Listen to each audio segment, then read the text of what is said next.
എന്താണ് panic attack?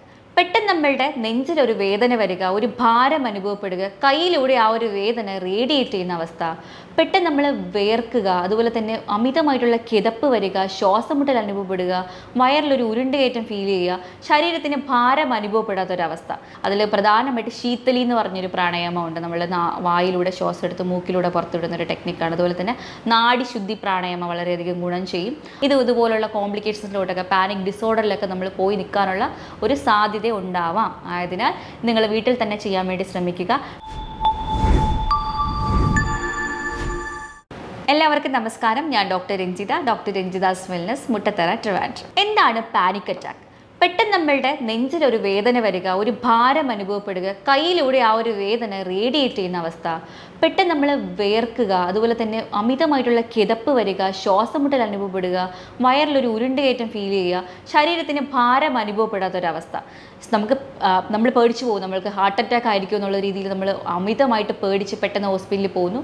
നമ്മളെല്ലാം test ചെയ്ത് നോക്കുവാണ്. അപ്പോൾ ECGയും എക്കോയും ട്രെഡ്മിലും ഒക്കെ നമ്മൾ നോക്കുമ്പോൾ എല്ലാം നോർമലാണ്, പ്രശ്നമൊന്നും ഇല്ല എന്ന് പറഞ്ഞ് നമ്മൾ വീട്ടിലയക്കുന്നു. നമുക്ക് കുറച്ച് ദിവസം കഴിയുമ്പോൾ വീണ്ടും ഇതേ അനുഭവം ഉണ്ടാകുന്നു. പക്ഷേ അത് ആ സമയത്ത് ഈ ഒരു സിംറ്റംസ് ആയിരിക്കണം എന്നില്ല ഉണ്ടാവുന്നത്. വയറ് സംബന്ധമായിട്ടായിരിക്കും. എന്തെങ്കിലും ഉരുണ്ട് കയറ്റം തോന്നുക, നമ്മൾ വെപ്രാളം അധികമായിട്ട് വരിക, തലക്കനം, തല കറക്കമായിട്ട് വരിക, അമിതമായിട്ട് ചൂടും തണുപ്പൊക്കെ മാറി മാറി അനുഭവപ്പെടുന്ന ഒരു വല്ലാത്ത അവസ്ഥ, നമ്മളെ പേടിപ്പിക്കുന്ന, നമ്മുടെ സമാധാനം നഷ്ടപ്പെടുന്ന ഒരു അവസ്ഥ മാറി മാറി നമുക്ക് വരുന്നുണ്ടെങ്കിൽ അതാണ് പാനിക് അറ്റാക്ക്. പക്ഷേ ഈ പാനിക് അറ്റാക്ക് വരുമ്പോൾ രോഗി അത് മനസ്സിലാക്കാൻ തയ്യാറാവുന്നില്ല എന്നുള്ളതാണ് ഒരു പ്രധാന കാര്യം.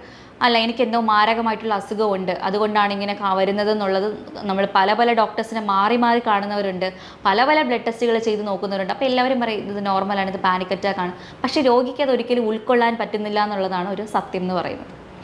അപ്പോൾ ഈ പാനിക് അറ്റാക്ക് വരുമ്പോൾ ശരിക്കും ഞാൻ ഈ പറയുന്ന സിമ്പിളായിട്ട് പറയുന്ന പോലെ അല്ല, അത് ഒരുപാട് അനുഭവിച്ചവർക്ക് അതിൻ്റെ ഒരു പ്രയാസം മനസ്സിലാക്കാൻ പറ്റുള്ളൂ. നരകതുല്യമായിരിക്കും, നമ്മളുടെ സമാധാനം നഷ്ടപ്പെടും, നമ്മൾ അത്രയും പേടിക്കുന്ന ഒരു അവസ്ഥയിലായിരിക്കും ഒരു പാനിക് അറ്റാക്ക് എന്ന് പറയുന്നത്.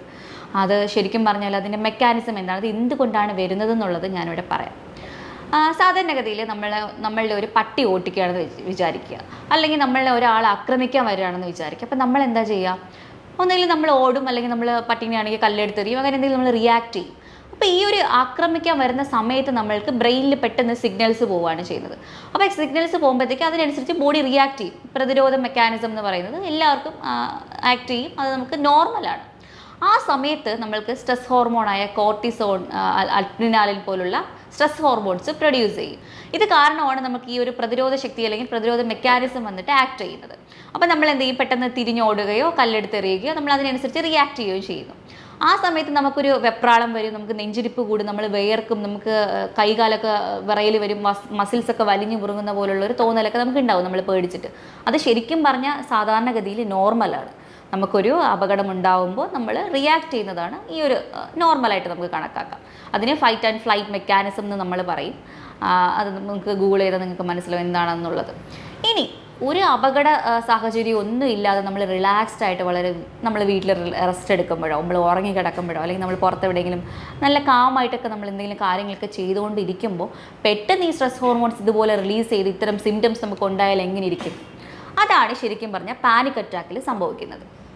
ഒരു അപകട സൂചന ഒന്നും ഇല്ലാണ്ട് നമ്മൾ വെറുതെ കാമായിട്ടിരിക്കുന്ന സമയത്ത്, അല്ലെങ്കിൽ നമ്മൾ വളരെ റിലാക്സ്ഡ് ആയിട്ടിരിക്കുന്ന സമയത്ത് ഇത്തരം ഹോർമോൺസ് പ്രൊഡക്ഷൻ ചെയ്യുമ്പോൾ നമുക്ക് ഇത്രയും സിംറ്റംസ് വരും. നമ്മൾ ഭയങ്കരമായിട്ട് പേടിച്ചില്ലാണ്ടായി പോകും നമ്മൾ. അതാണ് ശരിക്കും പാനിക് അറ്റാക്കിൽ സംഭവിക്കുന്നത്. ഇതിന് കാരണം എന്ന് പറഞ്ഞാൽ സ്ട്രെസ് ഹോർമോൺ പെട്ടെന്ന് അപ്രതീക്ഷിതമായിട്ട് പെട്ടെന്ന് റിലീസ് ചെയ്യുന്നതാണ് ഇതിന് പ്രധാന കാരണം. ഇനി ആർക്കൊക്കെ ആയിരിക്കും ഇത് വരുന്നത്? നമ്മൾക്ക് മൂഡ് സ്വിങ്സ് അധികമായിട്ട് മാറി വരുന്നവർക്ക്, അതുപോലെ പെട്ടെന്ന് സ്ട്രെസ്സ്, ദേഷ്യം കൂടുതലായിട്ടുള്ളവർക്ക്, ഡിപ്രഷൻ ഉള്ളവർക്കൊക്കെ കൂടുതലായിട്ട് പാനിക് അറ്റാക്ക് വരാനുള്ള സാധ്യത കൂടുതലാണ്. ഇനി പണ്ട് എന്തെങ്കിലും ബാഡ് ഇൻസിഡൻറ്റ്, നമ്മൾ ഓർക്കാൻ ആഗ്രഹിക്കാത്ത എന്തെങ്കിലും മോശം അനുഭവങ്ങൾ നമ്മുടെ ജീവിതത്തിൽ ഉണ്ടായിട്ടുണ്ടെങ്കിൽ, നമ്മൾ പണ്ട് ഫേസ് ചെയ്ത ഇൻസെക്യൂരിറ്റീസ്, അതൊക്കെ നമ്മുടെ മനസ്സിൽ കിടന്നു കഴിഞ്ഞാൽ അന്ന് നമുക്ക് കുറേ സ്ട്രെസ് ഉണ്ടായിട്ടിരിക്കാം. അപ്പോൾ അത് നമ്മളെ ബയോകെമിക്കൽ റിയാക്ഷൻസ് ഒക്കെ ബ്രെയിനിലത് മാറ്റിക്കളയും. അത് കാരണം നമുക്ക് അമിതമായിട്ട് ഇതിങ്ങനെ പാനിക് അറ്റാക്ക് അല്ലെങ്കിൽ പാനിക് ഡിസോർഡർ, സ്ട്രെസ്സ്, ഡിപ്രഷനിലോട്ട് അല്ലെങ്കിൽ ആൻസൈറ്റി, അമിതമായ ഭയം, അത്തരം പ്രശ്നങ്ങളിലോട്ട് നമ്മളെ നയിക്കാനായിട്ടുള്ള സാധ്യത വളരെ കൂടുതലാണ്. അപ്പോൾ നിങ്ങൾക്ക് ഇത്തരം ബുദ്ധിമുട്ടുകൾ നിങ്ങൾ ഫേസ് ചെയ്യുന്നുണ്ടെങ്കിൽ നിങ്ങൾ ശ്രദ്ധിക്കേണ്ട ഒരു കാര്യം എന്ന് പറയുന്നത്, നിങ്ങൾ ആദ്യം നിങ്ങളുടെ കണ്ടീഷൻ എന്താണ്, എന്തുകൊണ്ടാണ് ഇത് എനിക്ക് വരുന്നതെന്നുള്ളത് മനസ്സിലാക്കാൻ വേണ്ടി ശ്രമിക്കുക. അതിന് ഏറ്റവും മികച്ചത് ഒരു കൗൺസിലിംഗ് അറ്റൻഡ് ചെയ്യുന്നത് വളരെയധികം ഗുണം ചെയ്യും. നമുക്ക് ആ ഒരു കൗൺസിലറിനോട് അല്ലെങ്കിൽ ഒരു സൈക്കോളജിസ്റ്റിനോട് നമ്മൾ എല്ലാ കാര്യങ്ങളും തുറന്ന് സംസാരിക്കുക. പണ്ട് നിങ്ങൾക്ക് എന്തെങ്കിലും ബുദ്ധിമുട്ടുകൾ ഇതുപോലെ ഉണ്ടായിട്ടുണ്ടെങ്കിലൊക്കെ നിങ്ങൾക്ക് തുറന്ന് സംസാരിക്കാം. ഇതൊക്കെ സംസാരിച്ച് കഴിയുമ്പോൾ തന്നെ നമ്മുടെ ആ ഒരു ഭാരം നമുക്ക് കുറയ്ക്കാൻ സാധിക്കും. പിന്നെ നമ്മൾ അക്സെപ്റ്റ് ചെയ്യുക, എന്തുകൊണ്ടാണ് എനിക്കിത് വരുന്നത്, ഇത് എനിക്ക് പാനിക് അറ്റാക്ക് എന്താണ് സംഭവം എന്നുള്ളത് നമ്മൾ മനസ്സിലാക്കുക. അങ്ങനെ മനസ്സിലാക്കി കഴിയുമ്പോൾ നമുക്ക് ഇതിനോടുള്ള പേടി കുറഞ്ഞു കിട്ടും. ഇനി അടുത്ത വട്ടം നമുക്ക് പാനിക് അറ്റാക്ക് വരുമ്പോഴും നമുക്ക് ഉൾക്കൊള്ളാൻ പറ്റും. ഓക്കെ, എനിക്ക് ഇങ്ങനത്തെ പ്രശ്നമുണ്ട്, എൻ്റെ സ്ട്രെസ് ഹോർമോൺ അധികമായിട്ട് പ്രൊഡക്ഷൻ ചെയ്യുന്നതുകൊണ്ടാണ് എനിക്കിത് വരുന്നതെന്നുള്ളൊരു ബോധം നമുക്ക് കിട്ടുകയും നമുക്കത് അക്സെപ്റ്റ് ചെയ്യാനുള്ള പറ്റുകയും ചെയ്യുന്നു. അപ്പോൾ ഇത് നിങ്ങൾ ശ്രദ്ധിക്കുക. അതുപോലെ തന്നെ നമുക്കിപ്പം ഹാപ്പിനെസ് തരുന്ന ഹോർമോണിൻ്റെ സെക്രീഷൻ കൂട്ടാനുള്ള ഹെർബൽ മെഡിസിൻസ് ഒക്കെ അവൈലബിൾ ആണ്. അത് വളരെ സേഫായിട്ട് നിങ്ങൾക്ക് കഴിക്കാം. പലർക്കും ആൻറ്റി ഡിപ്രസൻസും സ്ലീപ്പിംഗ് പിൽസൊക്കെ എടുക്കുന്നതിനോട് ഭയങ്കര പേടിയാണ്. ഓക്കെ, അതുകൊണ്ട് നിങ്ങൾക്ക് ഹെർബൽ സപ്ലിമെൻറ്റ്സ് നിങ്ങൾക്ക് ധൈര്യമായിട്ട് കഴിക്കാവുന്നതാണ്, പ്രശ്നമൊന്നുമില്ല. അങ്ങനെ നിങ്ങൾക്ക് ശ്രമിക്കാം. ഇനി ഇത് മാത്രമല്ല, നിങ്ങൾക്ക് ബ്രീത്തിങ് എക്സസൈസ് റെഗുലറായിട്ട് പ്രാക്ടീസ് ചെയ്യാവുന്നതാണ്. അതായത് നിങ്ങൾ കാം ഡൗൺ ആയിട്ട് അല്ലെങ്കിൽ നമുക്ക് നല്ല റിലാക്സ്ഡ് ആയിട്ട് ഏതെങ്കിലും ഒരു സമയത്ത് വൈകുന്നേരമോ രാവിലെയൊക്കെ നിങ്ങൾക്ക് നിങ്ങളുടെ ജോലിയൊക്കെ കഴിഞ്ഞിട്ട് നിങ്ങൾ ഉറങ്ങുന്നതിന് മുമ്പായിട്ട് ഒരു ബ്രീത്തിങ് എക്സസൈസ് ചെയ്യാൻ വേണ്ടിയിട്ട് ശ്രമിക്കുക. അതായത് പ്രാണായാമാസ് എന്ന് പറയും, ഒരുപാട് ടെക്നിക്സ് ഉണ്ട്. അതിൽ പ്രധാനമായിട്ട് ശീതലി എന്ന് പറഞ്ഞൊരു പ്രാണായാമം ഉണ്ട്. നമ്മൾ വായിലൂടെ ശ്വാസം എടുത്ത് മൂക്കിലൂടെ പുറത്തുവിടുന്ന ഒരു ടെക്നിക്കാണ്. അതുപോലെ തന്നെ നാഡിശുദ്ധി പ്രാണായാമം വളരെയധികം ഗുണം ചെയ്യും. അതുപോലെ തന്നെ ചന്ദ്ര അനുലോമ വിലോമ പ്രാണായാമസൊക്കെ, അതായത് ഒന്നുമില്ല, സിമ്പിൾ പ്രൊസീജിയറാണ്. നമ്മൾ ഇരുന്നിട്ട് ഒരു മൂക്കടച്ച് ഒരു മൂക്കിലൂടെ മെല്ലെ ശ്വാസം എടുത്ത് കുറച്ച് സെക്കൻഡ്സ് ആ ശ്വാസം ഹോൾഡ് ചെയ്ത് പിടിച്ചിട്ട് അടുത്ത മൂക്കിലൂടെ പുറത്ത് വിടുന്ന ഒരു ടെക്നിക്കാണ് ഈ ബ്രീതിങ് എക്സസൈസ് എന്ന് പറയുന്നത്. ഈ ഒരു ടെക്നിക്ക് തന്നെ നമ്മൾ റിപ്പീറ്റഡ് ആയിട്ട് ഒരു 8-10 എണ്ണം ചെയ്യാൻ വേണ്ടിയിട്ട് ശ്രമിക്കുക. അപ്പോൾ ഒരു അരമണിക്കൂറോളം നമ്മൾ ചെയ്യേണ്ടി വരും. അത്രയും ചെയ്ത് കഴിയുമ്പോൾ ഇത് നമ്മളുടെ ഓരോ കോശത്തിലും ബ്രെയിനിലും ഒക്കെ നമ്മളുടെ ഓക്സിജൻ സർക്കുലേഷനെ കറക്റ്റ് ചെയ്യാൻ വേണ്ടിയിട്ട് ഇത് സഹായിക്കും. ബയോകെമിക്കൽ റിയാക്ഷൻസിനെ ഒന്ന് കറക്റ്റ് ചെയ്യാൻ വേണ്ടിയിട്ട് സാധിക്കുന്നതാണ്. അതുപോലെ തന്നെ നമുക്ക് ഹാപ്പിനെസ് തരുന്ന ഹോർമോണിൻ്റെ സെക്രീഷൻ ഇൻക്രീസ് ചെയ്യാനൊക്കെ നമുക്ക് കഴിയുന്നതാണ്. അതുപോലെ റെഗുലർ ആയിട്ടുള്ള എക്സസൈസ് നിർബന്ധമാണ്. 1 മണിക്കൂർ നിങ്ങൾ എക്സസൈസ് ചെയ്യണം. മസിൽ ടെൻഷൻ കുറയുമ്പോൾ തന്നെ നമുക്ക് ഈ രാത്രിയിലുള്ള ഉറക്ക പ്രശ്നങ്ങളൊന്നും ഉണ്ടാവില്ല.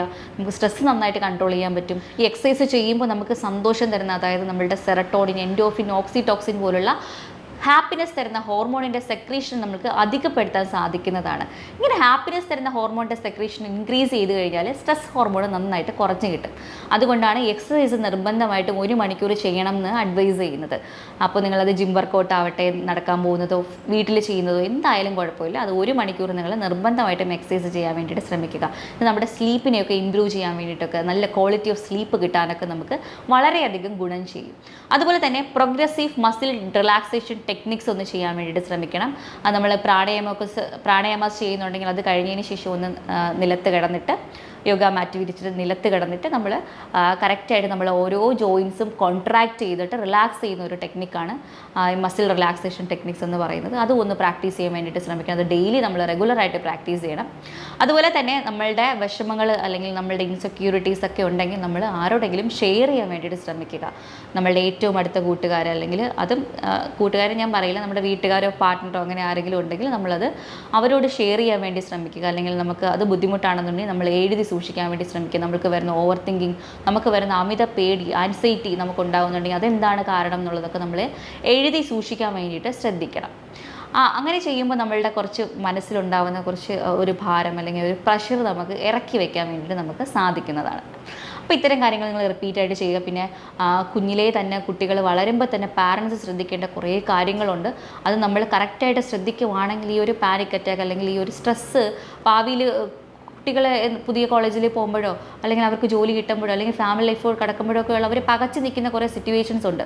സ്ട്രെസ്സ് കാരണം അത് എങ്ങനെയാണ് നോക്കണം, അതിനൊക്കെ കുറേ പ്രധാന പങ്ക് വഹിക്കുന്ന നമ്മുടെ പാരൻസാണ്. അവർ ആ ഒരു രീതിയിൽ നമ്മൾ കുഞ്ഞിലേ മുതലേ വളർത്തിയില്ല എന്നുണ്ടെങ്കിൽ ഭാവിയിൽ ഇത്തരം പ്രശ്നങ്ങൾ ഉണ്ടാകുമ്പോഴോ അവർക്ക് സോൾവ് ചെയ്യാൻ പറ്റാണ്ട് വരും.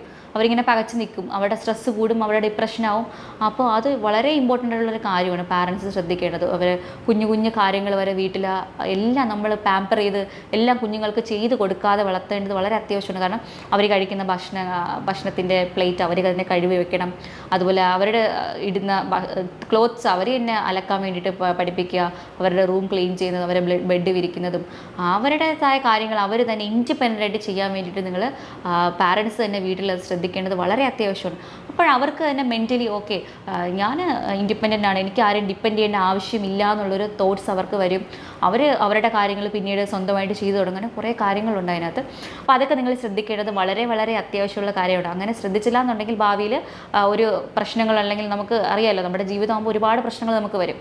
അപ്പോൾ അതൊക്കെ നമ്മൾ കുട്ടികൾ അല്ലെങ്കിൽ അവർ മുതിർന്നു കഴിയുമ്പോൾ അവർ പകച്ചു നിൽക്കും. അയ്യോ ഇനി എന്ത് ചെയ്യണം, ഇനി ഞാൻ എന്ത് സൊല്യൂഷൻ കണ്ടുപിടിക്കണം, ഇതെങ്ങനെ ഞാൻ സോൾവ് ചെയ്യും എന്നുള്ള കുറേ വലിയ ചോദ്യചിഹ്നങ്ങളുമായിട്ട് അങ്ങനെ പകച്ചു നിൽക്കാനുള്ള സാധ്യതയുണ്ട്.